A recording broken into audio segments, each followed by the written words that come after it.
Hey folks, it's lovely to see you all. I'm Tom from the Battlefield community team here at DICE. Season 2 is out right now. A brand new map, Stranded, a new specialist, Crawford, and all new hardware to jump in and play with. Today, I'm hanging out with Florian, lead game designer, and for us, game design director, to talk about what's new in Update 2.0 and what you can expect from Season 2, Master of Arms. So folks, Season 2 is here.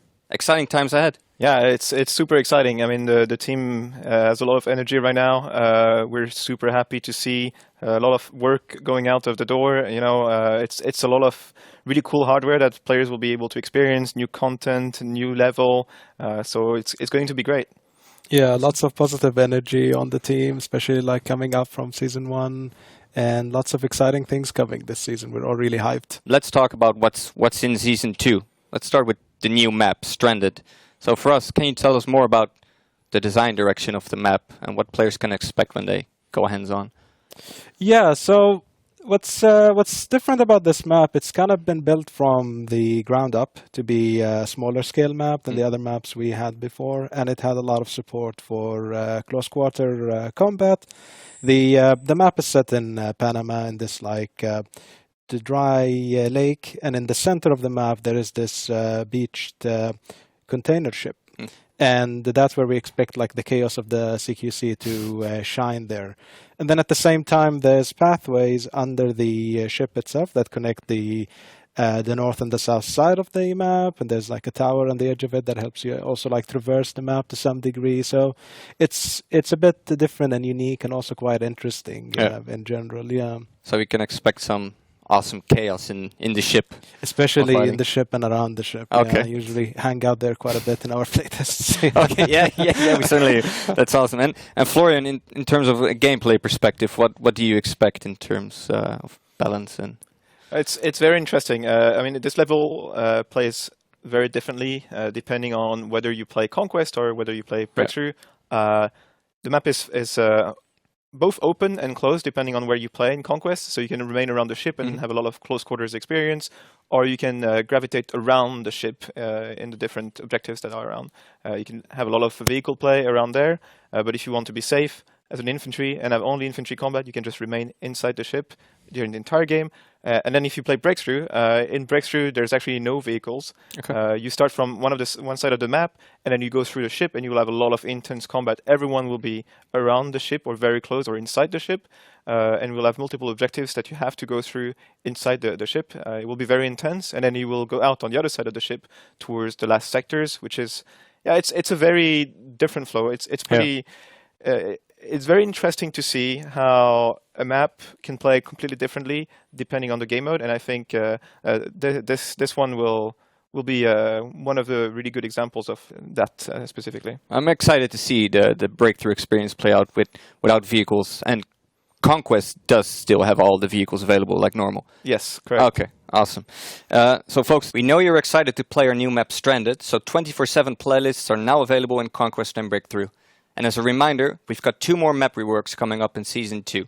The first one will be Renewal, and later during Season 2, you can also expect the Orbital rework to come your way.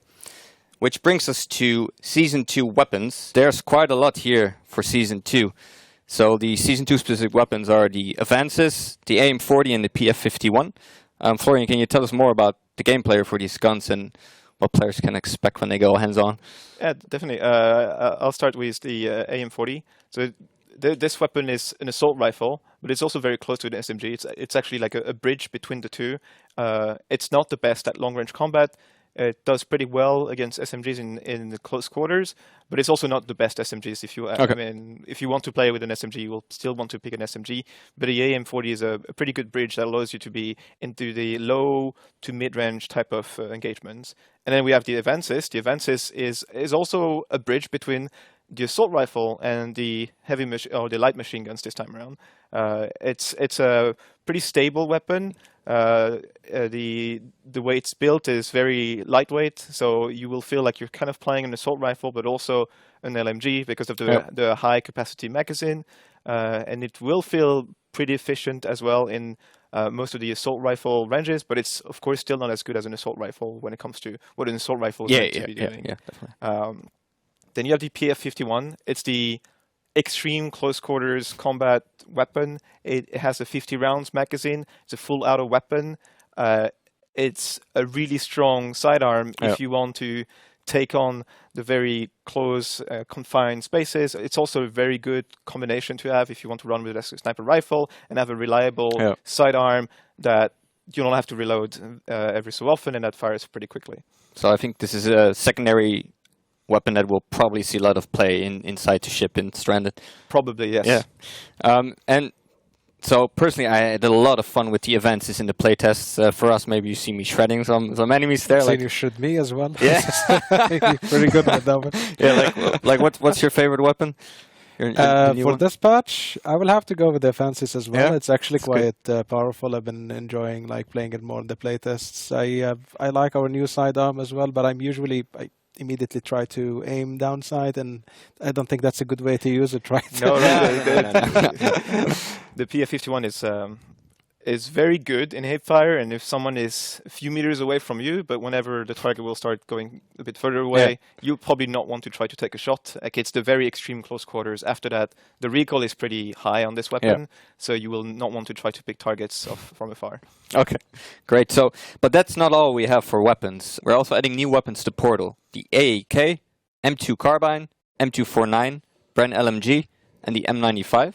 Florian, can you tell us more about these guns and how they play in Portal? Yeah, I'll start with the AEK. So for those that play Battlefield 3 and Bad Company 2, must be familiar with this weapon. It's a very high rate of fire assault rifle. It's not the most stable weapon, but it deals a lot of damage. And then you have the M2 Carbine.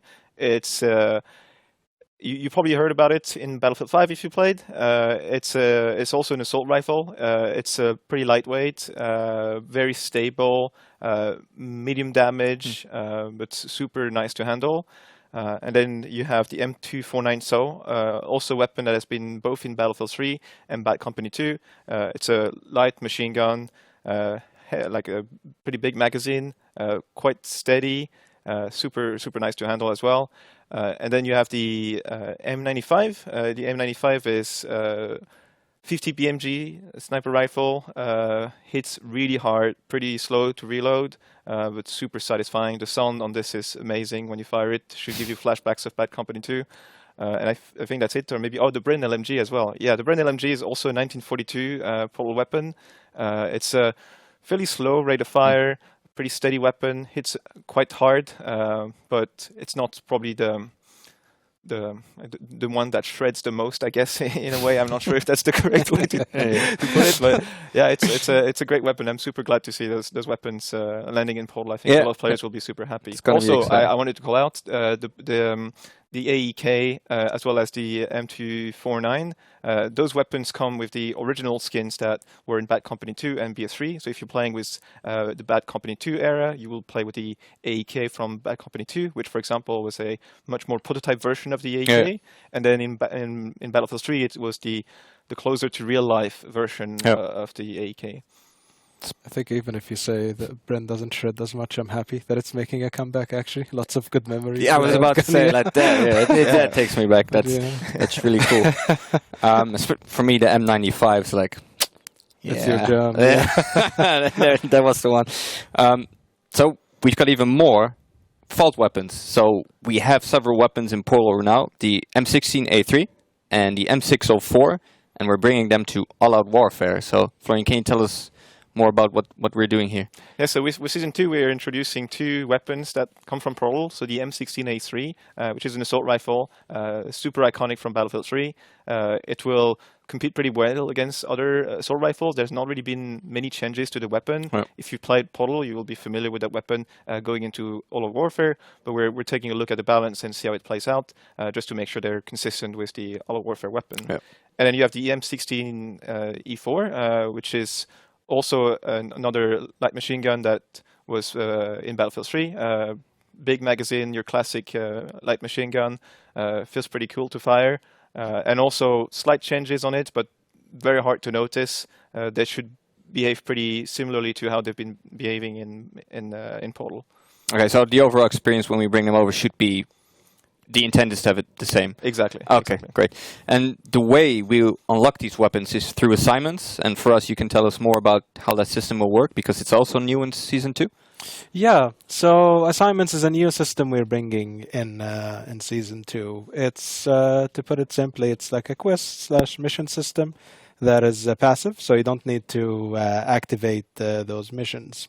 And then, as you complete the required criteria, you will unlock the vault weapons that we brought in from Portal into All Out Warfare.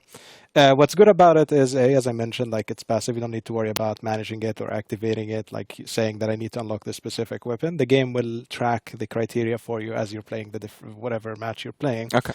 And then at the same time, you can unlock several weapons. So you don't have to actually like unlock the first weapon and then start chasing the other one. You can chase both of them at the same time. And that's what's really cool about the assignments system. It's also not bound by player rank.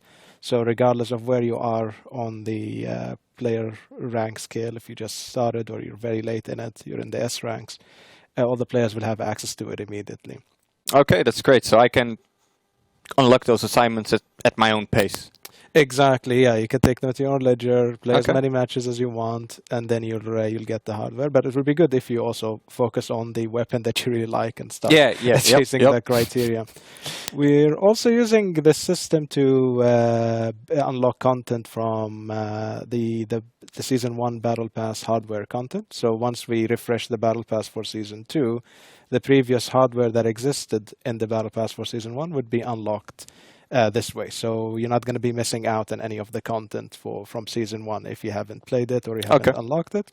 You'll use the assignment system as well to unlock that hardware. Great. So folks, to confirm, if you haven't played Season 1 and you want to unlock Liz, she is now available to unlock through assignments alongside the other hardware. And you can find this in the collection menu. The assignment there, hover over, for example, your specialist. You can see exactly what you need to do to unlock it. Brings us to vehicles. So Season 1 brought 2 new helicopters to the battlefield, so it's time for some more ground support. We're bringing the EBLC Ram to the battlefield, which is quite a cool new vehicle. Florian, can you tell us more about how this vehicle works and the cool stuff it can do? Yeah, so the way I like to talk about it is I think it's kind of like a glass cannon type of vehicle. It's very fast, has a howitzer cannon that deals a lot of damage, and also comes with the AMPS protection system, which when activated can suppress any of the incoming missiles and other potential threats. You have to be pretty clever about when you actually want to use them. If you think you can dodge an incoming missile, it's probably better to try to save it for like a hit that you will not be able to dodge.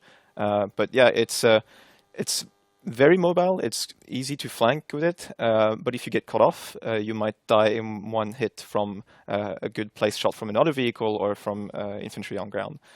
So super fun on the Season 2 level. It's very interesting to see this vehicle go around. It also comes with an additional gadget that they can deploy. So it's a spawn beacon that can be placed anywhere in the world, and that will allow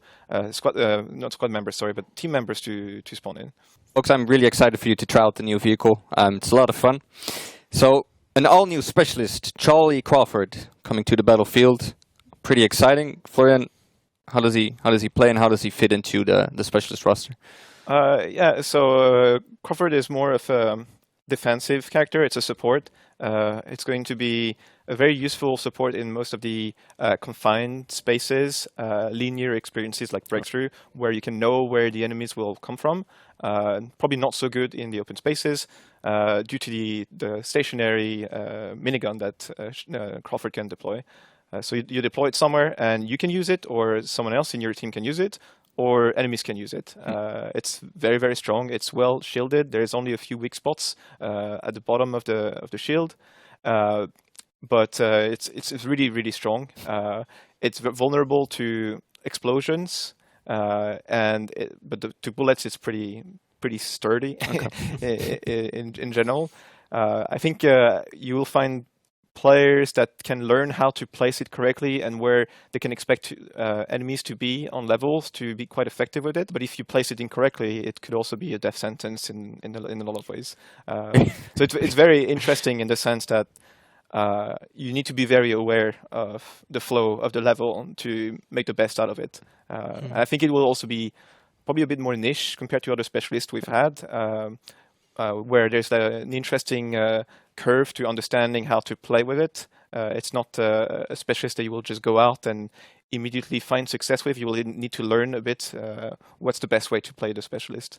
And the trait that Crawford has allows to revive any team members with additional gadget ammo when they're revived, which is a cool addition to strengthen the support identity of Crawford. So example, I revive a teammate and they're out of M5 ammo, the recoil is M5, they will get new ammo for that when they're revived.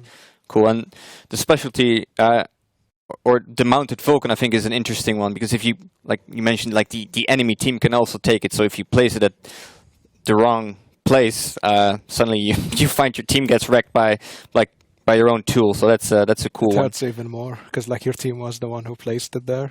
yeah, like shooting back at you. Your squad mates won't like But I you. also noticed during the playtest, Crawford synergizes really well with there's some nice synergies with other specialists. Like I noticed, for example, with Irish. Like I've seen some people in the playtest do some kind of covers for his weaknesses a little bit when used correctly. And as you mentioned, like you need. Once you have that situational awareness of how to use Crawford, he can be a bit scary, at least in the playtests. That's what we've noticed so far. For sure. I remember in some of those corridors where people have to sometimes go through.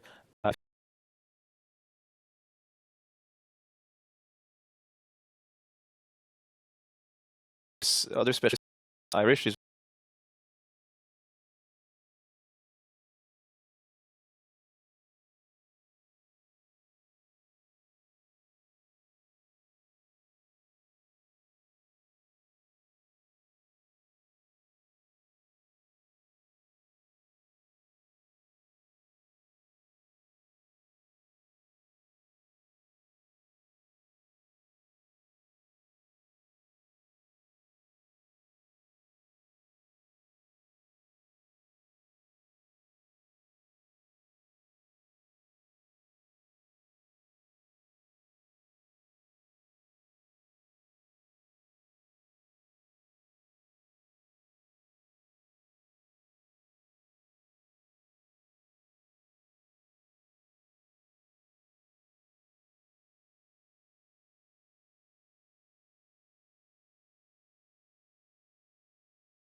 mining.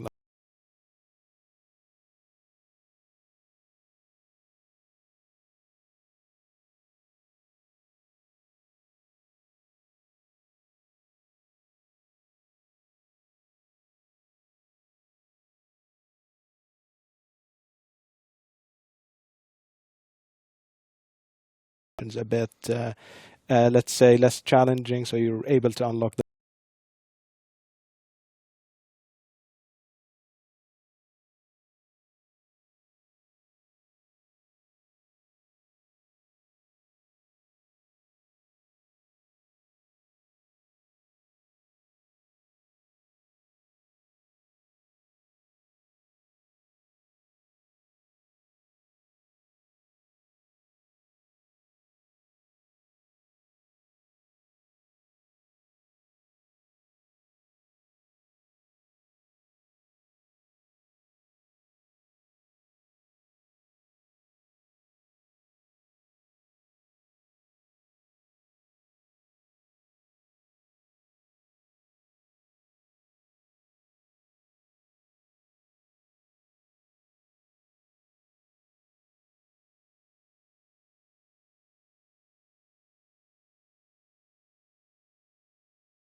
to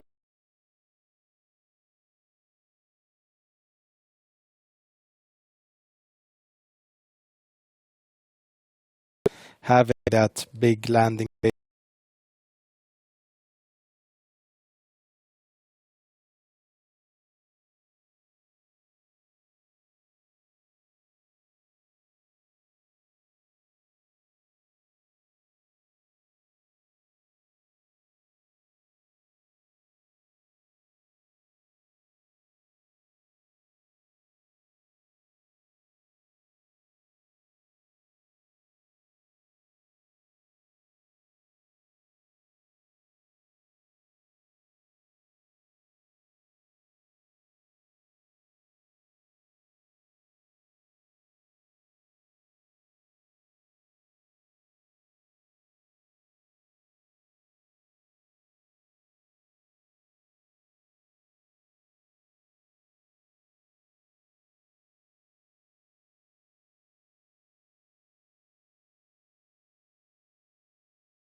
changes to its functionality to improve your experience.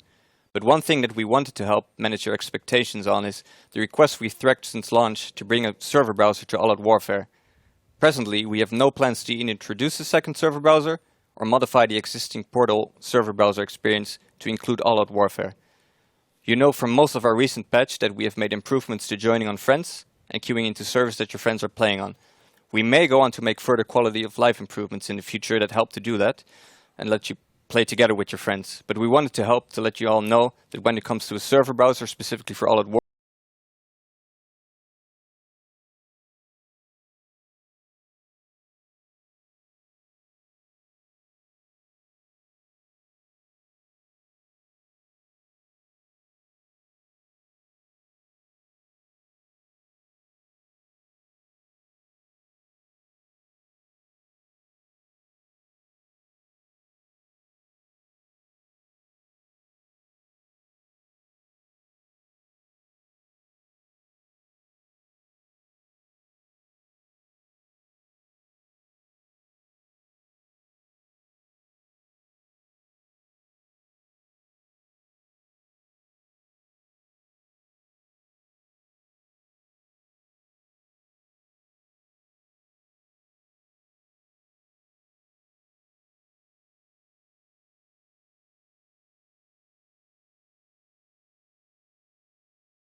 have it on this class, and maybe another one if it also makes sense. We're doing something quite similar with destroyables. For the most part, they will be shared across all of the classes, but if we feel like some of the destroyables don't really belong on one class, then we will remove the destroyable from that class. So the specialists will remain in classes. So for example, as Assault, you will still have Sundance, you will still have Dozer, and you will still have McKay. But we will make sure that the identity of what an Assault can do will be visible through the gameplay that we offer within that class. So when players select what they want to play on the battlefield, they will have to think about the class that they want to play and then the specialist that they want to play. And hopefully that this will bring a lot of readability when it comes to what you expect that a player can do or cannot do. Encounters for vehicles against other players, if they can read that they're playing against an engineer, they will probably be safer than today where, for example, a support could have a rocket launcher, a recon could have a rocket launcher, those kind of things. Another thing we're working on is adding what we call a class equipment, which is a new, unique gadget that will be available to all of the specialists within the same class. So, for example, engineer will have access to the repair tool, which will allow engineers to always be able to repair. We'll also solve some problems where today, for example, you have to make a choice between do you want a rocket launcher or do you want to have the repair tool to help your team? Here we're making that part of the class, so you will have the expectation that if you see an engineer on the battlefield, they will be able to help you out. Okay. So we hope that it also strengthens the identity of the classes and what you can expect in your team when it comes to other specialists. So there's that. We've also seen feedback when it comes to the weapons in previous Battlefield games. You would see weapons being tied to classes or loosely tied to classes based on depending on which battlefield you're looking at. We are hearing that feedback. We're trying to look into what we could do to get something around the intent of having weapons somewhat tied to classes. We are not really committing to anything at this point. We're still heavily investigating what we could actually do, but we hear that feedback very well, and we will look into what we can actually do and explore that with the team. Okay. So to summarize, it will be easier to identify what to expect from a player either on your team or on the enemy team when you see them, based on the class identity that we're trying to bring back. Exactly. Yeah, we were expecting that players will make a choice of choosing a class, playing a specific role, and that will also reinforce squad compositions when it comes to, hey, we need an engineer in the class to deal with vehicles. You will not be able to pick whatever specialist in the game and be able to deal with everything. So reintroducing clear roles in the game, making sure that there is a clear identification that can be read through the specialists and their classes. Okay, great. Thank you, Florian. And we're looking to currently roll this out during Season 3. Right, that's great. Great, that's coming.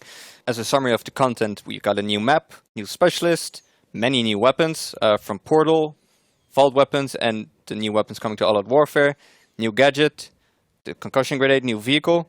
That's quite a lot of stuff there, so I'm very excited, folks, for you to try it out and see it in game. Season 2 is out right now, so hope you're having fun if you're playing right now. Alongside Update 2.0, we'll also make several balance changes, so I want to dive into those with you today. Florian, we recently noticed that the slug damage on shotguns is a bit off, was way too powerful at distance. Are we changing that? Or? Yeah, we're looking at the 12M auto being a little too strong, more specifically with the slug. We're making some tweaks. We're investigating that. It might not go out with the Season 2 release, but we're actively looking at that right now. Okay, thank you. So we're aware, and we'll fix it as soon as possible. In terms of balance for weapons, we've got assault rifles and SMGs that will have their headshot damage multiplier rebalanced. Can you tell us more about what we're doing there? Yes, so for SMGs, we're looking at decreasing the headshot multiplier. What we think is that SMGs are meant to live in somewhat close range to close quarters combat, where we don't require those weapons to be very accurate. It's not marksmanship type of gameplay that we expect from those weapons. It's going to be run and gun. It's going to be hip firing quite a lot. And we felt like those headshot multipliers being elevated to 2 times today were a bit problematic, because they led to some weapons, specifically the high rate of fire weapons, to spike very high when it comes to time to kill. So you would get a weapon that normally would kill already quickly, but if you have a headshot or 2 that lands, which most of the time can be unintentional for a weapon used in close quarters, this led to SMGs being quite strong in those spaces. So what we're doing is lowering the headshot multiplier for those weapons, and we're also slightly increasing it for assault rifles, light machine guns, not by a crazy high amount. It's a very slight adjustment to try to make sure that the assault rifles get a nicer skill shelf when it comes to marksmanship and hitting longer ranges, versus SMGs being a fit within close range spaces mostly. And I think a lot of feedback we had from players is that SMGs were too powerful at distance at some time, so this will help reduce that power there. This will certainly help, since hitting headshots will have less of an impact with SMGs, so you will want to gravitate around really staying within the close range spaces to be effective with those weapons. So Florian, we're also making further changes to the stealth helicopters, to the 30mm cannon, repair system, and the armor. Can you talk more about those changes? So I'll start by armor. The armor of the stealth helicopters has been reduced a little bit, so it's going to be less tanky now. Okay. It should be easier to take them down. The repair system has been brought in line with other vehicles as well. It was a little too strong.